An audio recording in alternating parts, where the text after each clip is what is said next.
How's everybody doing? So, one of the questions I get asked first, usually about the car, um, the Tesla Model 3 here, okay, is how do I charge it? How does it get, from point A to point B? What kind of fuel does it use? Some people still think it uses some gas, like it's a hybrid or something. Even if I do say it's 100% electric, some people still say hybrid, think it's a hybrid and it's no gas at all, question that kind of stuff. The car is 100% electric. Just a quick look. Oh, that's what the inside of the car looks like. So there's a motor in the front if you have all-wheel drive, the battery underneath, and the rear motor if you have, well, actually rear motors in all cars.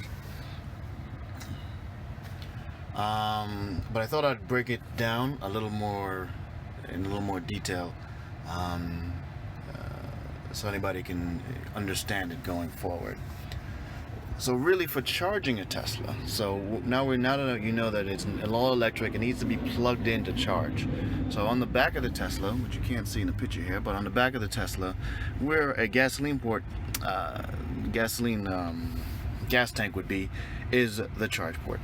And it looks very similar to a gas tank. It functions very similar to a gas tank, other than the fact that it opens automatically when you press the button on the charging cable at a supercharger or at your home charger. But that's where the similarities kind of differ a bit.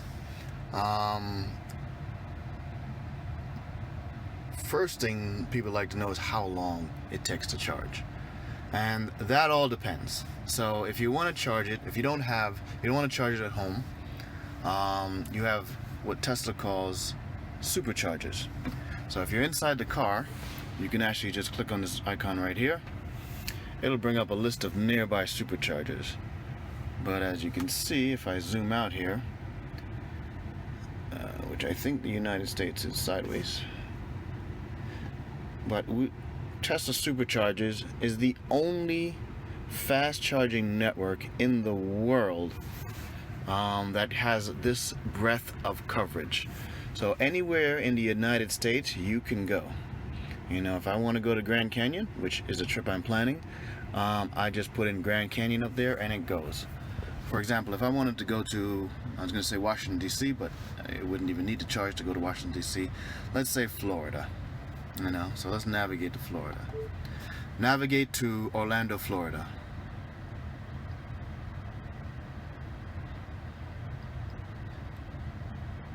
So it's actually pulling up the address, searching. Alright, so now I hit navigate. And it's finding superchargers for your trip. So, unlike gasoline cars, this car actually knows when it's going to run low on charge along a trip. And it'll put superchargers automatically along your route so that you don't have to think about it. You just drive and just stop where it tells you to stop, and that's, if you don't want to, you don't have to think about it. Now there's some optimization you can do if you want to get there faster, but this will get you there reliably. So there you go. So now it has a list. So my first stop would be in Springfield, Virginia, and you see a little picture here of the whole route going down there. Zoom out so you can see the whole thing, and it'll show the total trip time. Where does it think I am? Oh, I guess that's to the first one.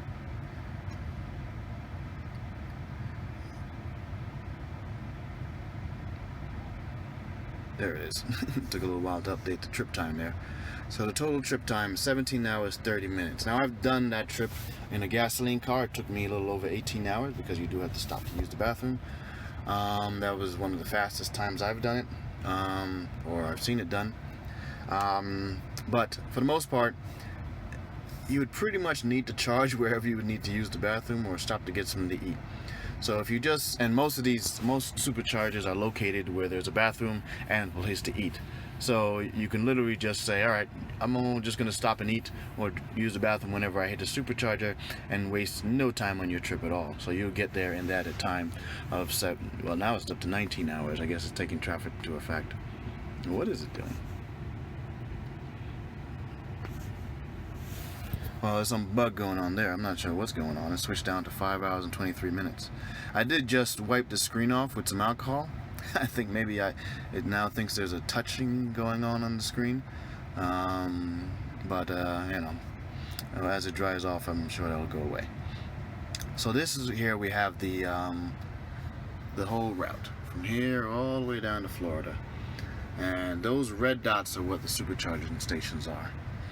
And those you use, you know, pretty much only when you go on road trips, unless you don't have a way to plug in at your home. Now those superchargers, they're called superchargers because they're the fastest method for charging the Tesla. And they charge this Tesla. I'm in a Model 3 all-wheel drive long range. In about 20 minutes will give you about 200 miles. In my experience. If you want the whole, because this car can hold up to 310 miles. If you want to hold 310 miles, that takes a considerable bit longer, up to maybe 50 minutes. Because as the battery gets closer to full, it charges slower. But as it's closer to empty, it charges obscenely fast. So that's why I recommend often just charging for 20 minutes, getting as low as you can at the next stop, and then just doing another 20 minutes there.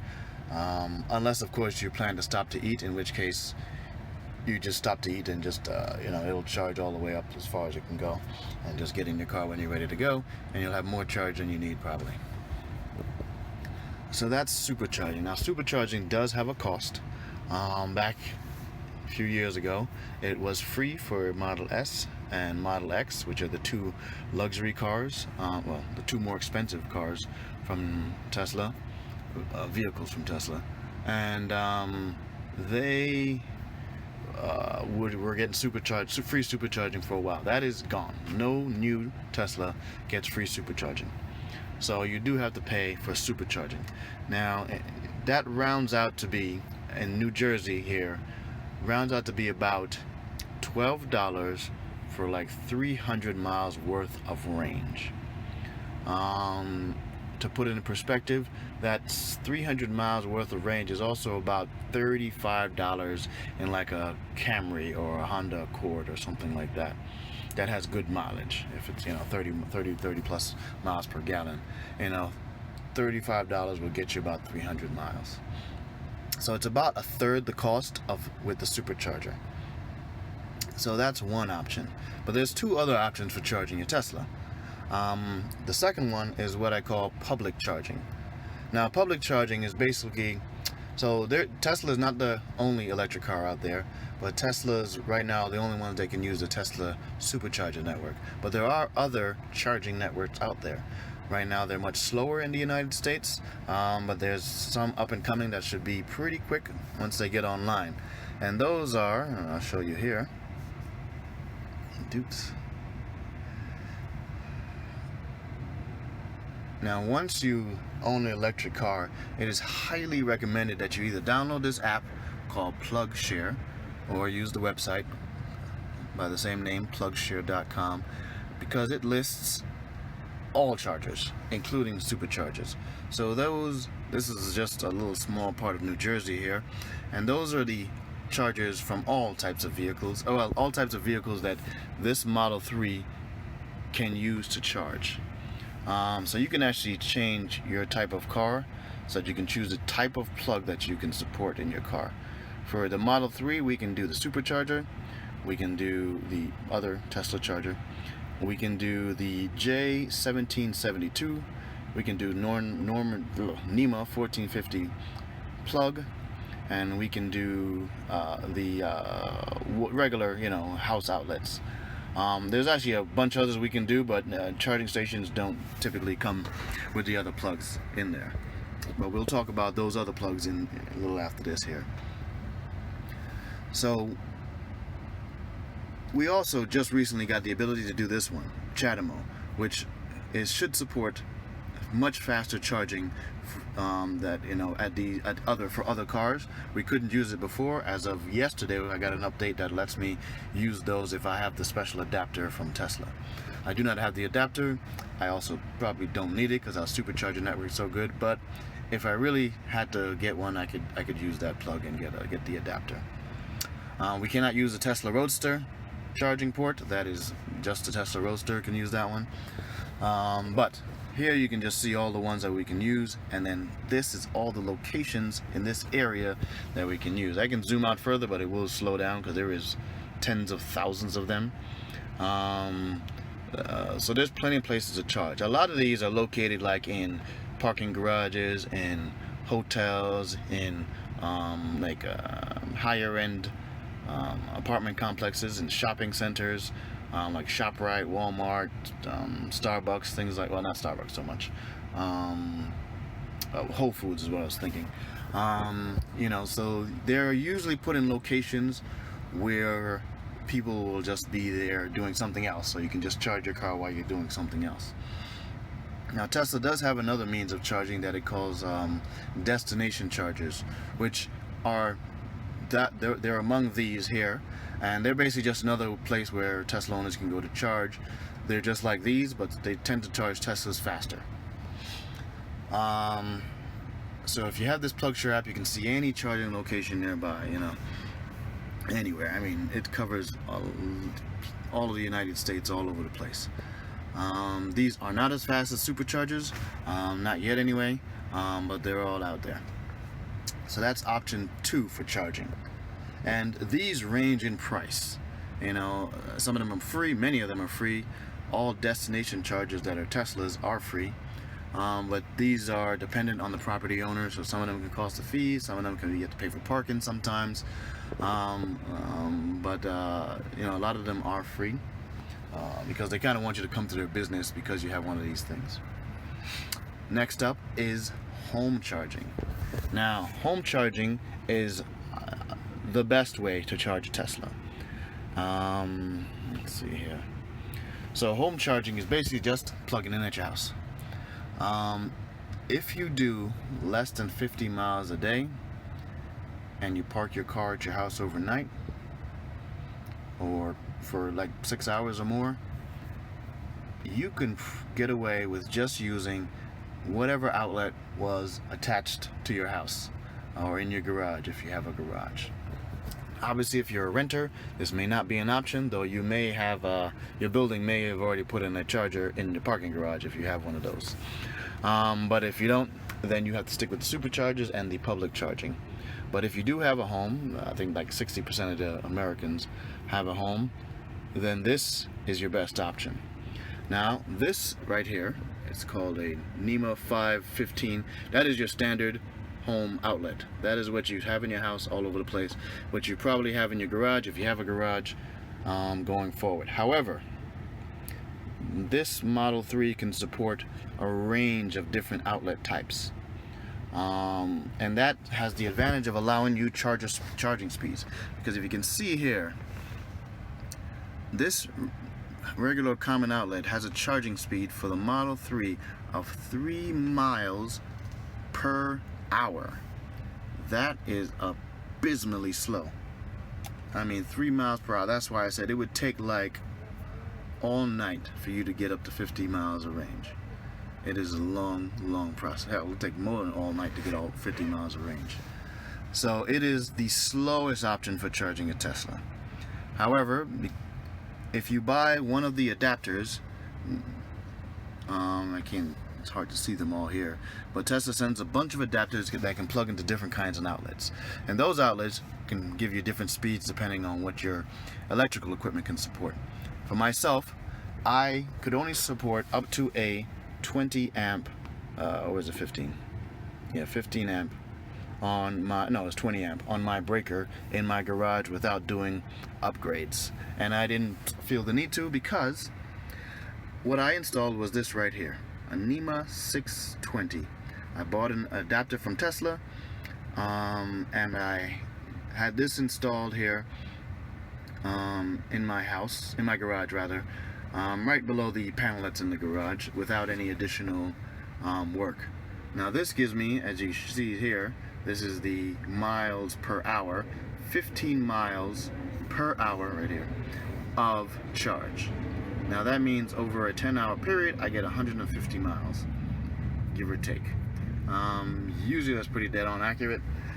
So I don't really need to ever go to a supercharger unless I'm doing more than 300 miles a day or more than 250 a day. I generally do about 150 to 200 a day, so this usually sets me for the night and I'm ready to go in the morning. This is what I recommend. If you're going to charge at your home and you get and you see what your panel can support, if you can do this kind of work yourself, do it. It is not that difficult, but do err on the side of caution because it is electricity and it will kill you. But it's not that difficult to do on your own. If you don't want to do it on your own, get an electrician to do it. But this is what I highly recommend. If your panel can support all the way up to this NEMA, what is it, 650? Great. Well, I should say 1450 is the best one. Where is that even listed here? Okay, I guess they don't list it on this page because that's used to come with the car. It does not come with the car anymore. So you used to get a NEMA 1450 plug, which looks like this one here. These two, I guess, here. Kind of looks like that top one. No, the second one here. Oh, there it is. Yeah, NEMA 1450. So that gives you 30 miles of range per hour. It's actually a little bit more now with the updates, but you know that's the top end that you can do without installing the $500 Tesla charging station. You don't need that unless you're doing 300 miles or 250 miles every couple of hours. You do not need that $500 Tesla charging station. You can either use your house, your home outlet, if you're only doing about 50 miles a day, or you can get one of these if you want to do some more mileage per day. And these, you know, the outlets themselves are dirt cheap. Like mine was $10. The electrician is what cost me the money. It cost me like $200 for the electrician to put this in for me. Do not tell anybody when you're having an electrician quoted. Don't tell them it's for a Tesla. They will just automatically charge you more, even though there is absolutely no difference for a Tesla than there is for anything else that would use these outlets. But the website here that Tesla has for the port shows you know the charging rates, the type of outlet you'll need, even shows you how to install them, or at least the guides for installing them. So if you want to do it yourself, you'd have the fundamentals to get that rocking. Now, all these equipments, this charging costs what your electric bill costs. In most places in the United States, you have a charge that's at the peak rate, so you pay more usually during the daytime, and you usually pay less at night. So, on the Tesla, because they recognize that, you can actually set your charge to be scheduled, and you can schedule that for whenever your nighttime peak rate starts, so that you are only charging when it's the cheapest. And oftentimes, at least in New Jersey here, where I am with PSE&G, it is about 6 cents per kilowatt hour at night. It is about 26 cents roughly during the day. So it is an order of magnitude cheaper to do it at night, and it usually rounds out to roughly $6, $5 or $6 for 300 miles worth of charge at night at home. Compare that with, you know, $35 you'd be spending for gas, and you can see the savings are astronomical. Now that would go towards your electricity bill. Obviously you're not paying Tesla to charge at your own house, so you'll just see about $6 per 300 miles added to your electricity bill. I doubt you would notice. I still have a hard time noticing if it's my car or just the other stuff that's making a difference, but I know that for sure there, you know, it's worth, you know, that I'm paying 6 cents per kilowatt hour, and so it should round out to about 600 miles. Sorry, $6 for about 300 miles. So those are the ways, the costs to charge a Tesla. Don't fall for anybody that says you need to buy the charging station. You do not need a charging station in your house. Nobody needs a charging station in their house unless you don't stay at your house for more than 2 hours every day. Having said that, if you're on a road trip, you're going to use a supercharger because they're out there, they're available on the road. You're not going to come back home to charge, so there's no real reason to get one of those. I mean, that thing is $500 by itself. You can get these installed for, you know, $100, $200, maybe $300 if you don't tell them it's a Tesla. If you tell them it's a Tesla, they're going to automatically charge you like maybe $1,000 or more. Or, I mean, you can argue them down, obviously, and tell them that's horse crap because there's no need to charge them anymore. But, you know, end result is you can pay a lot less if you just get any of these other outlets installed. And this is the website, is the Mobile Connector website that shows this listing of the different outlets you can use, a Tesla Mobile Connector website. So again, charging situation with a Tesla is once you've owned the car for a little bit, you realize it's a non-issue. It ends up being a lot more convenient than a gasoline, because you don't have to look for a station to put gas in your car. You don't have to look before you go to work. You don't have to look on your way home from work. You don't have to look when you're going on a trip. You say, oh man, you know, let me get some gas before we go there. If you're going out for the night, you say, crap, I don't got enough gas. No, because you leave your house, you have enough energy to get wherever you got to go. And you don't think about it. You just kind of leave. So once you become a Tesla owner, you know, before you get one, it seems to be a big issue. After you get one, you wondered why we did it any other way. Because basically with a Tesla, or with any electric car really, your home becomes a gas station for you. So you don't really need to go anywhere unless you're going on a road trip. But Tesla is also the only electric car right now that has an extensive network to go on a road trip anywhere in the United States. So right now they have a huge advantage with that, but I'm hoping that others will catch up, because, you know, just one company doing this is just not good enough. The whole purpose of this company is to have all these other companies step up their game, so I need them to hurry up. BMW looking at you. Alright, so that's it for this one. I'll catch you in the next one.